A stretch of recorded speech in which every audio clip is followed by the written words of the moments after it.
Made in China, ফুটবলের ভিতরে Saudi আরবের পতাকা, একটা বল না শত শত বল, যেখানে লা ইলাহা ইল্লাল্লাহু মুহাম্মাদুর রাসূলুল্লাহ সাল্লাল্লাহু আলাইহি ওয়াসাল্লাম লেখা আছে।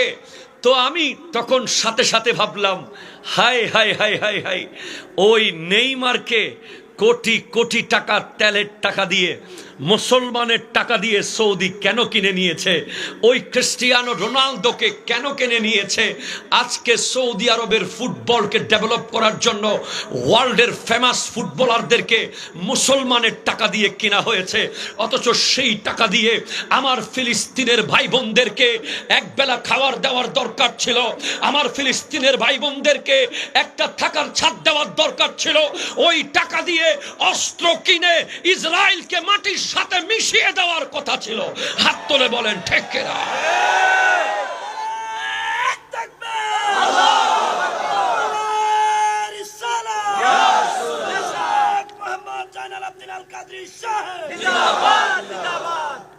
আমার সোমালিয়ার ভাই বোনেরা মাটির বিস্কিট খায়, মাটির বিস্কিট।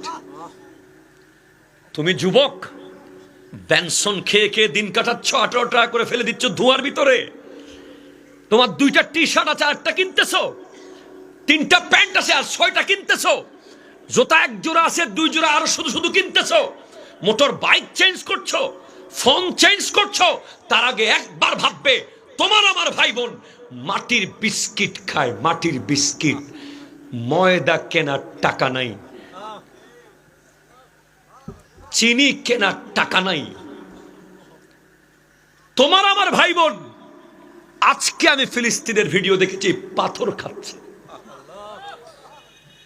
মুখের ভিতরে পাথর দিয়ে এইভাবে হা করে দেখাচ্ছে, পাথর পাথর পেটে বেঁধে রেখেছে। আজ যারা সৌদি আরবে দলিল দেয় সৌদি আরবে মিলাদ নাই, আমি আমার ভাইদেরকে ভালোবাসি, আমি কোন সম্প্রদায়কে কখনো গালি দিই নাই, জাস্ট আমি এতটুকু বলি তারা অবুঝ, তাদেরকে বোঝার তৌফিক দান করুন। যারা বলে সৌদি আরবে তো মাজার নাই, সৌদি আরবে মোনাজাত নাই, সৌদি আরবে কিয়াম নাই, তাদেরকে হাতে পায়ে ধরে বলবো, আজকে যে সৌদি আরবে ওপেন সিনেমা হল শুরু হয়েছে, ওপেন ফুটবলের ভিতরে সৌদি আরবের পতাকা, খোদা কি কসম, আজকে থেকে 10 বছর আগেও যদি 5 বছর আগেও যদি এই ফুটবলে সৌদি আরবের পতাকা থাকতো, তাহলে গোটা বিশ্ব মুসলমান আন্দোলনে ফেটে পড়তো। কারণ কালিমা যখন ফুটবলে লেগে যায় তখন বোঝা যায় কালিমাকে লাথি মারার প্রোগ্রাম করা হয়েছে। ঠিক কথা জোরে বলেন না, ঠিক কিনা বলেন না? কোথায় আপনারা ভাই? আসেন, নামেন মাঠে, অন্তত নবীজিকে তো বলতে পারবেন, ইয়া রাসূলুল্লাহ। হয়তো সৌদি আরব গিয়ে সৌদি বাদশাকে বলতে না পারলেও বরুড়ায় দাঁড়িয়ে প্রতিবাদ করেছিলাম, ঠিক কিনা বলেন না? আমি তো স্পষ্ট অন্তর থেকে বলছি, আমি যদি কোনোদিন যেতেও না পারি, আর আমার কোনো আফসোস থাকবে না। আমার নবীর মোহাব্বত, আমার আল্লাহর মোহাব্বতে আমি প্রতিবাদ করে যাব। আমার হজ আমার আল্লাহ চাইলে আমার ঘরের ভিতরে এনে দিতে পারবে, ঠিক কিনা বলে? হজের সওয়াব দেওয়া আল্লাহর জন্য কোনো ব্যাপার না সেটা,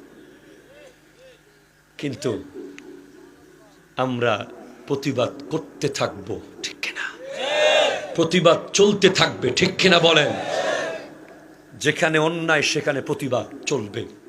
মান ইউতিইল্লাহ ওয়ার রাসূলা ফাউলাইকা মাআল্লাযীনা আনআমাল্লাহু আলাইহিম মিনান নাবিয়্যিনা ওয়াস সিদ্দীকিনা ওয়াশ শুহাদাই ওয়াস সালিহিন। যারা আল্লাহ এবং রাসূলের আনুগত্য করবে তারা তাদের সাথে থাকবে। কাদের সাথে? যারা নিয়ামত প্রাপ্ত। নিয়ামত প্রাপ্তদের ক্যাটাগরি 4টা: নবী, সিদ্দিক, শহীদ, ওয়ালি।